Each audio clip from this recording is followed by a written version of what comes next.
You're listening to What She Said, a podcast for bloggers and creatives hosted by me, Lucy Sharif, a freelance journalist living in London.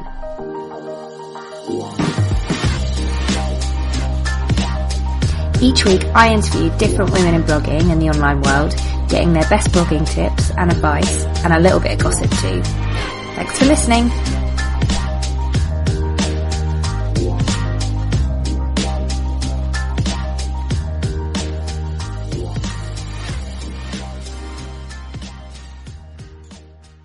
So, welcome to the podcast. Do you want to get started by just letting us know a bit about your blog and how your blogging journey and how you came to where you are today? Yeah, so I'm a fairly new blogger in the sense that I haven't been doing it for years and years and years. I started my blog in, I think it was the very back end of 2014, and essentially I'd just changed jobs. My new job was a little less creative than previous roles I'd had. And I found that I was spending a lot of time reading blogs anyway, and it just turned out to be the creative outlet that I needed after changing jobs. So I got started. It's very much, it's always been from the very beginning a bit of a true lifestyle blog in that I blog about all sorts. So from travel to fashion to just general stuff that's going on in my life. I think, sticking to a niche is definitely not something that I've been brilliant at, but I've just really enjoyed it from the moment I started. And I think it's grown into a little bit of a addiction. It's a part-time hobby blog. I do it around my full-time job, but I absolutely love it. And I've learned so much and so many things that I never thought that I would learn, from video editing to trying to learn how to code different things to just, learning how to work with brands and reach out to people in a different way. And I've met some really great people as well, which I think that's the best thing that's come out of it for me, is it's given me a real network of people that I would never have met in the industry that I work in day to day. Would it be fair to say over the past year your blog has grown pretty exponentially? Definitely over the past, I would say 6 or 7 months, I've definitely seen an increase in traffic, an increase in engagement, and a wider variety of people reading my blog. I think for that first sort of 18-month period, it was, you can tell it was the same people reading it, the same people commenting, and I think it's definitely been exposed to a wider audience in the past couple of months. Yeah. So what's driven that growth? What's been your growth game changer, do you think? I think the real thing for me is not trying to do what everybody else was doing. I think when I started blogging, because I'd read blogs for such a long time, I had a real picture in my head of what made a good blog post and the sort of topics that people were writing about. And, at that time it was very much all like the BuzzFeed style lists and the fast fashion outfits and all of that sort of stuff. And I think when I broke away from that and really started to think about, I suppose last summer there's a bit of a shift for me, and I thought, I'm spending a lot of time doing this and writing this blog, and it's in my spare time. It's not, my profession. And I wanted to make sure that if I was spending all that time on it and spending time away from, my friends and my partner and stuff, that it was something that I really loved. And so I made a bit of a decision just to be a bit more aligned to what I enjoyed writing. Probably started writing a lot more personal posts at that time, which I think have resonated with people in the sense that, that starting to write in a way that was a little bit more heart on my sleeve, as opposed to this is how a blog post should be written. I think has probably been the biggest change for me. You wrote a really, really good post recently, which I loved and shared, about blogging rules, or blogging myths, actually. What was the title? It was like blogging myths that you don't believe anymore. It was so good. Yeah. Oh, thank you. Thanks for sharing. No, anytime. But I think when I saw the comments as well, there were a lot of people just being like, oh, hallelujah to this. So at the beginning, it's funny that you say that your growth game changer was actually just probably realising bollocks to the rules. I'm just going to start writing for the joy of writing. Yeah, and I think actually with, a lot of bloggers that I speak to and they say, oh, they started doing this 8 or 9 years ago. I think that was very much how a lot of those people started out. But because blogging was already quite an established thing by the time I came to it, there was almost like a blueprint and a template, and every blog that you read had a bit of a similarity to it. And, I think that almost shapes how you create your content. Whereas just being able to stop and go, what are the things that I enjoy reading? What are the things that I enjoy writing? And quite often some of the best posts that have, garnered the most traffic or been most typically successful for me have been the ones where I didn't necessarily start out knowing it was a blog post. It was more a bit of a rant to get it off my chest and process some things for myself. And then I've gone, oh, actually I could make a blog post out of this. I think people love those type of... In fact, I know people love those type of posts. The really cathartic ones where you're just... Because chances are, if you're feeling like it, then someone else is, and it frees people up to either feel the same way or feel like they have permission to say the same thing or whatever. Yeah, and I think it's so nice when you can start a bit of a discussion with some of those things. I think there's nothing better than when someone tweets me or sends me an email to say, I read that post, it really resonated with me. It made me feel a little bit better knowing that someone else feels like that. I think that's just the best thing in the world, I get a real buzz from that. Yeah, it's great to know that you're connecting with people on a personal level. So I'd probably say, I don't know if this is correct, but it's something that is going around at the moment. Microbloggers. I'm a microblogger. I guess you are too. And we're the type of bloggers that probably rely on being super personal with people, which you are on your Instagram as well. Yeah, I think for me, I think I try and keep all of my social media and my blog, I suppose, as true to how I am in real life. And I think any of my friends or family would tell you I probably a bit of an oversharer. I talk a bit too much. I like having those sort of deep and meaningful chats. It's very much who I am as a person. So I think it helps me keep that social media more as a authentic extension of myself. Whereas I think if I was trying to hem myself into something specific, like to be, a specific travel blogger or specific fashion blogger or whatever, you start to cut off some of those things that are really important to you and to your day-to-day life. And that then makes it a little bit more difficult to be authentic, I think, because you're only showing a part of yourself. I think it also makes it really difficult to just actually create content. Because you're so hemmed in. Exactly, yeah. You box yourself into, which, is fine for some people. Absolutely, it's fine. But the content that you put out is incredible. You're like a bloody powerhouse. I don't know how you do it. This is kind of my full-time job, and I can't bash out any more than, I barely get a blog post out a week, let alone the amount that you do. I think for me, it's probably because I use it a lot of the time as a bit of a switching off tool from my full-time job. So I think being able to sit on the bus home from work and tap something out on my phone, or, I find quite often in the morning is when I feel most inspired. I'm very much a morning person. So I love getting up in the morning and writing a post and getting it scheduled and feeling like I've done something for me before I go to work and do, 8 hours for somebody else. And I think the other thing that helps me create more than I think I would otherwise is that I don't try and stick to any strict schedule. And I think a lot of people advise against it. And I've read lots of blog posts and courses and things that say, you should have a very consistent schedule and you should be making sure you've got the right balance of, lifestyle versus travel versus personal or whatever. I very much write what I feel like writing that day or that week. And I think that helps me stay a little bit more inspired, because as soon as I feel like I've got to get these 3 posts done and then I can write about something I want to write, I just can't do it. So, and I think that's the difference, I suppose, between it being more of a hobby for me versus, I think if it was something that I was relying on to pay my bills, and you have to write those posts that perhaps aren't the ones that you feel most inspired to write that day, it becomes a little bit more like a job than a hobby, I suppose.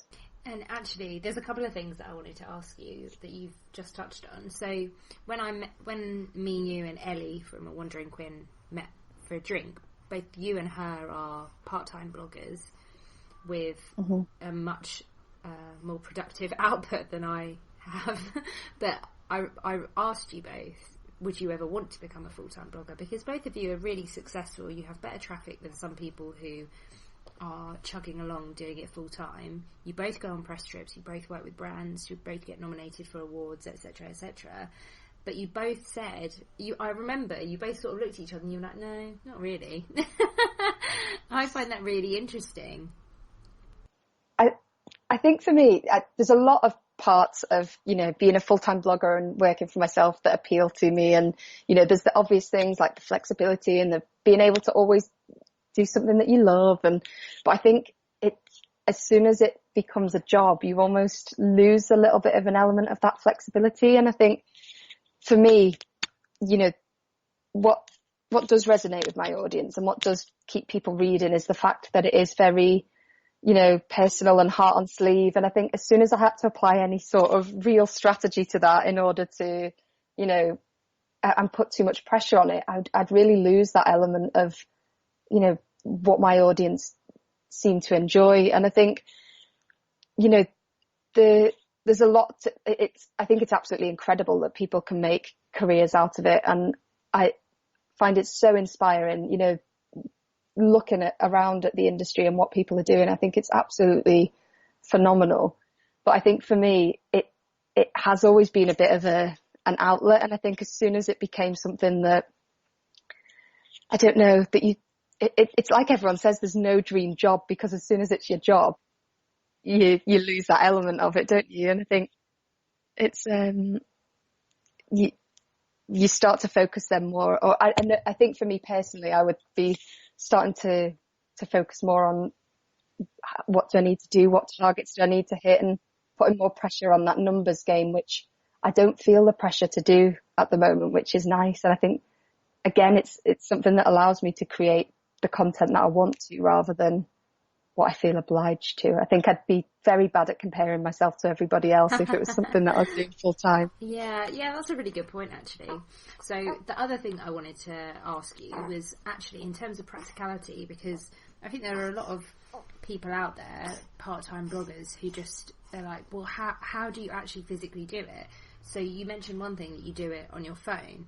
Do you have an app, or do you just use your notes or notes? So I have a Mac, so whenever I'm out and about, whenever I have an idea, I drop it in. I've got a Google Doc on the go, which is just a list of random ideas, which that's probably one of my best tips, actually, because when I'm feeling a bit uninspired and I can't think of anything, I know I've always got a little pot of ideas to go back to, and there'll usually be something that sparks a post, even if it's not the original post that I'd had in mind. Just reading it back might trigger something. So I always drop down any ideas when I'm out and about, and I write a lot in my notes on my phone. So I did it a lot while we were away in New York the other week. We'd be sat on the subway and we'd know we have like a 40-minute journey, and I'd sit and I'd type it out on my notes, and then as soon as I open my Mac, it'll sync and I can, copy and paste, do a bit of an edit there. And I think the other thing that helps me keep doing quite a lot is I don't put too much pressure on the other sides of things. So the actual writing is the most important bit for me. And I know so many bloggers who will spend a really long time getting the perfect photo and spending a really long time, pushing it out on social media and creating pinnable images and all of that other stuff. And I will admit I'm crap at all of that extra stuff. For me, it's either got a half decent image that I can put on there, usually taken on my iPhone.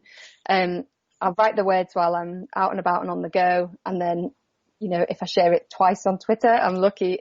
And then it's on to the next one. And I think that's probably something which, in hindsight, and if I was giving myself some feedback from, if I was looking in from the outside, I'd say you should be pushing the content that you've written out more, and you should be having a bit of a better strategy to market some of this stuff, but that's not the stuff that like gets me excited. The writing the content is the stuff that is. And again, I suppose that goes back to that point about if you were to do it full time, you have to put a little bit more balance into some of those other things, whereas I don't have that pressure at the moment.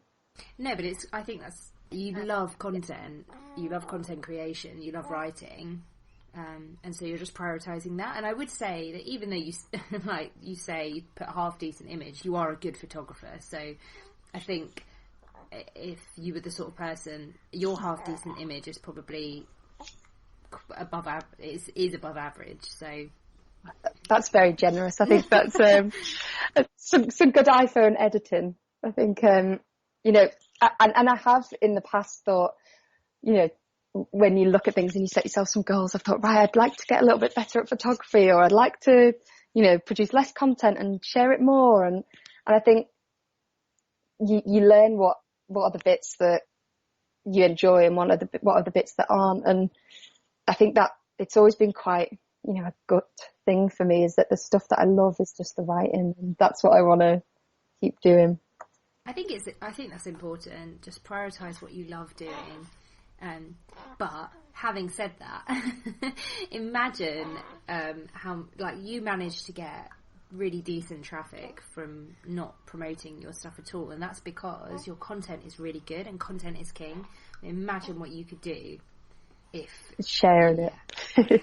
Imagine. I reckon if you overhauled your site with just a few, with Pinterest, if you started focusing on that, your blog would go wild. But having said that, you don't really need any tips from me because you're doing well as. Do you know, I am actually trying with Pinterest after reading your blog post, you and Faraway Lucy, who's a travel blogger.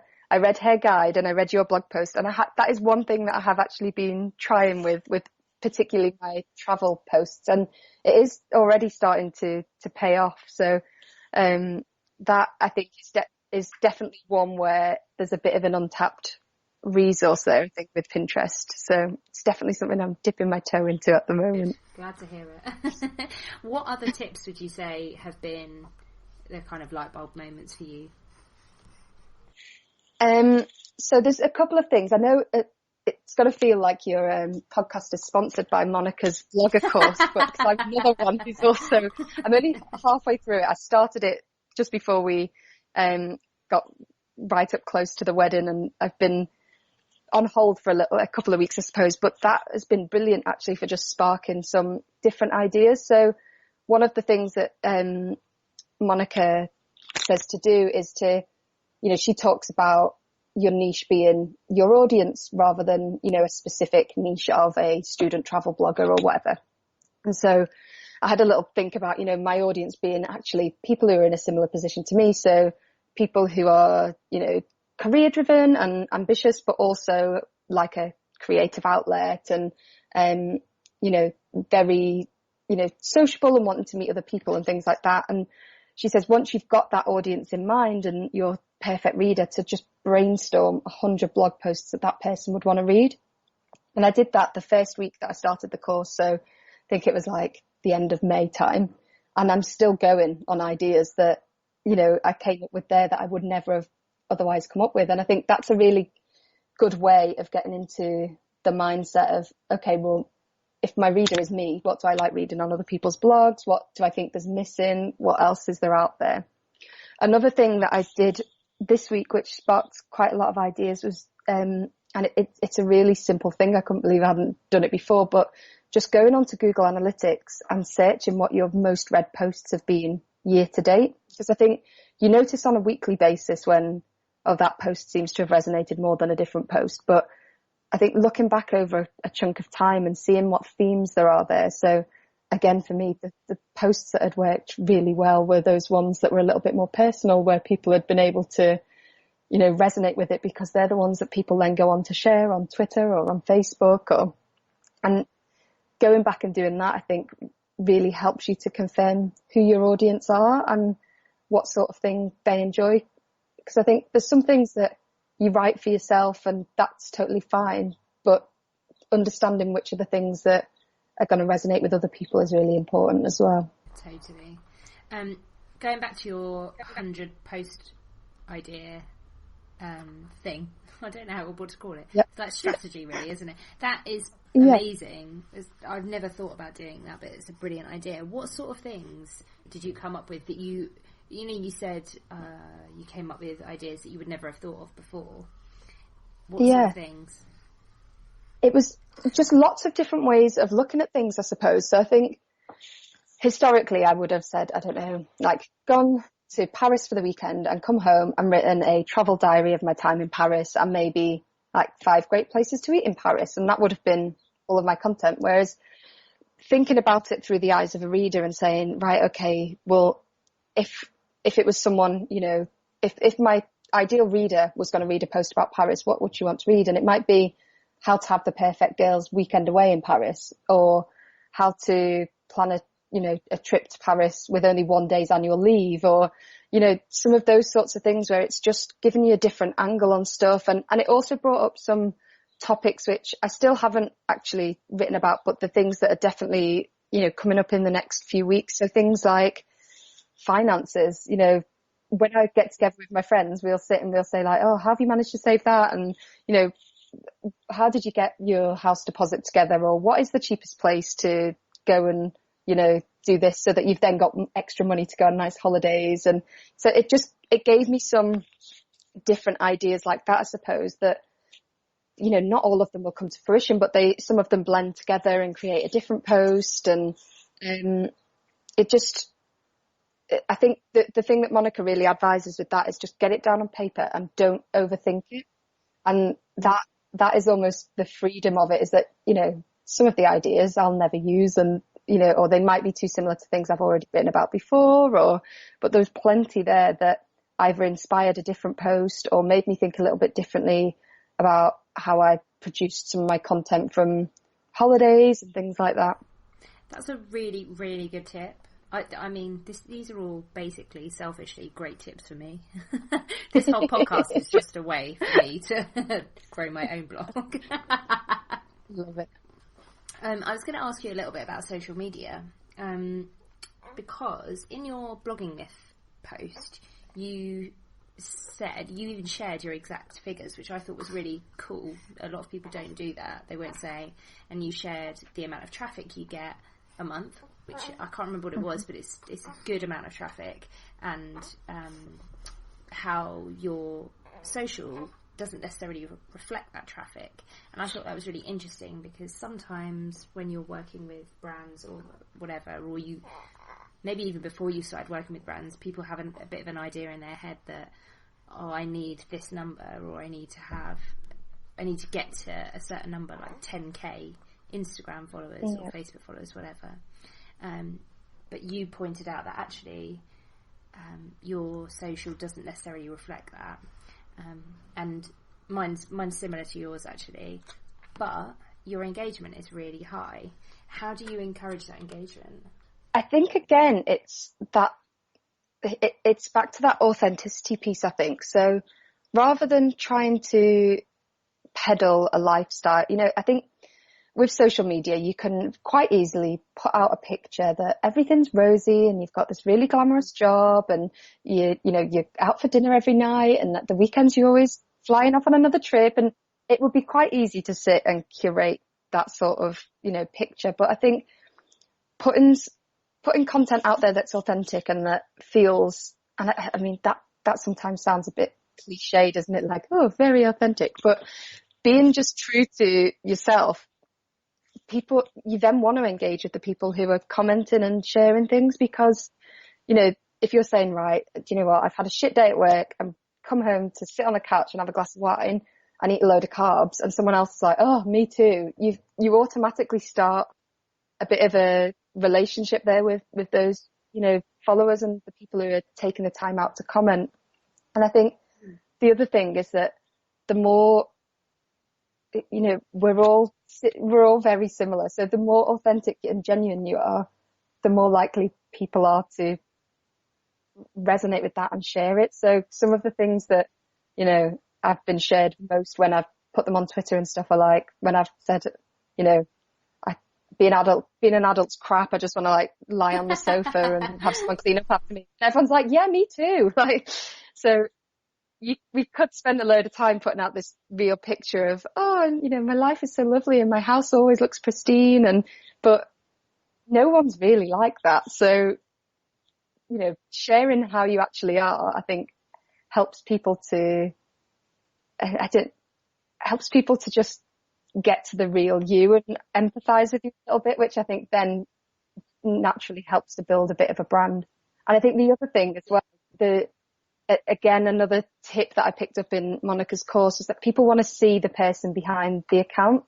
And for ages, particularly on Instagram, I was rubbish at sharing any photos of myself because I'd be like, oh, but, you know, like a selfie or whatever, it's not glossy enough for Instagram, and everyone has these perfect pictures that they, you know, these perfect snaps. And since I've started, I think, you know, over the past couple of months, sharing a few more photos of when I've been away and on travels and things, that almost weirdly has boosted engagement. And I think people resonate with it a bit more when they can see the person behind the account, I think. And it's definitely true of the accounts that I follow, the people who, otherwise, I think sometimes if you're just seeing lots of pictures, you can get confused as to which account they're coming from, whereas when you can put a face to a name, you really start to engage. It really probably will surprise everybody if they know that you were a bit reticent to share pictures of yourself, because you are absolutely beautiful. I think you've hit the nail on the head there. People just really want to see a person. Yeah, thank you for your lovely comment. That's very generous. But yeah, I think it's almost it's always easier to take a picture of something, isn't it, than to be the person that you've had. And I think that again is a bit of a control thing. When you're taking a picture of something, you're in control of the one taking it, whereas when someone's taking a picture of you, you're like, oh, that's maybe not the angle I would have taken it at or whatever. But I think it does and I think, you know, we mentioned Ellie from The Wandering Queen before. I think that's something that she does brilliantly. Whenever she's off on her travels, she's got a selfie stick with her. She's getting a picture in all of these amazing places, and it makes you think, I want to go there. It looks so much like, it looks like such good fun, and looks like she's having a great time. And you can totally see why it does work, because you really buy it. You feel like you're on that trip with that person then, rather than just, you know, flicking through a magazine and looking at the picture or seeing the picture on Pinterest or whatever. That's true. So another thing that I wanted to ask you, because you're a bit unique in this sense. Well, you're not unique in this sense. There's a few of you, but I know it's a question that comes up a lot for bloggers, is what happens if I don't live in London? Well, you don't live in London. No. And I think that it was something that put me off starting a blog for such a long time, because pretty much every blog that I read before starting my blog was based in London. There was one blog in Leeds. It was Amy Liz, written by Amy, which I loved, and she did brilliant foodie recommendations in Leeds, but everything else was pretty much, you know, based out of London. I thought, God, if I start a blog and, you know, I get cracking and I'm enjoying it, am I ever going to get a chance to meet any of the bloggers? And is it, you know, going to be a bit of a wasted effort? And I couldn't have been more wrong, because, you know, Leeds has got just the most fantastic blogging community. There's so many people here, and so many people writing about totally different things. So, you know, real foodie blogs to travel blogs to, you know, big, humongous fashion and beauty blogs. There's a bit of everything, and there's a real community around it. And I've actually met, you know, some of the girls who I would, you know, say some of my closest friends now are people who I've met through blogging, and, you know, we get to finish work and go and have a nice drink together and bounce ideas off each other. And I think, and I don't think Leeds is unique in that sense. I think that most major cities in the UK now have a really thriving blogging community. And the whole beauty of it is that even if they don't, you're online and you know, you can still form, there's loads of bloggers who are in London who I've still managed to form really good relationships with, who I've never met before. You know, Sam Sparrow, I'd never met her. We'd spoken to each other loads on Twitter, and we went on holiday together with Beverly from Practice Passport. So we literally met Sam at the airport in Amsterdam, but because we'd already formed those relationships online, it felt like, you know, we already knew each other and we had a really lovely bond. And so meeting people online, making communities online and networking. So some of the other people who we've had on the show, in fact everybody has said that networking is probably one of the most important steps to growing your blog. And obviously you've got a really good community in Leeds who you meet in real life as well as online. How did that all happen? No, so the first time I actually met anyone was at an event that they don't run, unfortunately, anymore, but it was called the City Girls, and it was a blogging event put on by other bloggers, and they had some brands involved, and it was just a sort of, I think it was like 30 different bloggers from Leeds, and it was a bit of a network event. There was, you know, a little area to have drinks and a chat, and that was the first event that I ever went to. And I met B, who I'd been chatting to online and on Twitter previously, because I was so nervous about going, and you know, I'd never done anything like that where I'd gone in and not known anyone. But I had such a great day, and I met a couple of people there, and then it naturally just starts to build. The more people that you meet, the more, you know, people will say, oh, you'd really get on with that person. And also some of it was just sort of around saying, you know, we've been chatting on Twitter. Do you want to go for some brunch, or do you want to grab a coffee? Or that was how I met Beverly when she decided to move up to Leeds. She was like, I don't really know anyone up in Leeds. You know, can we, if anyone wants to go and get a coffee or whatever, or go for a drink, let me know. And we went out for brunch, really hit it off.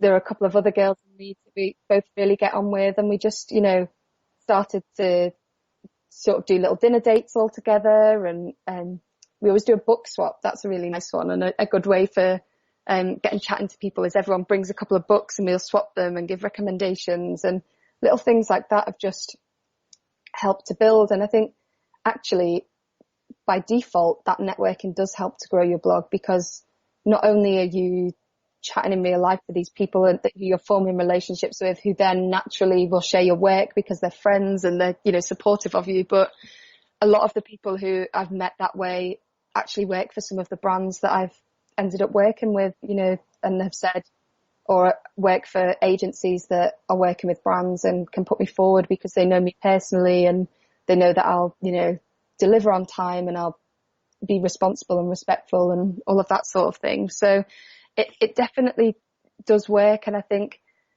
you do just have to put yourself out there a little bit when you're getting started. Cause I know that when I think back to those first few blogging events I went to, I remember feeling so nervous and so awkward and like I was going to have to leave after 10 minutes and go home because no one would talk to me. But it's absolutely not the case. You've already got something in common with all of these people by the fact that, you know, you're all just spending all your spare time blogging. So you've already got something to talk about. And then you naturally find out that you've got lots of other things to talk about too.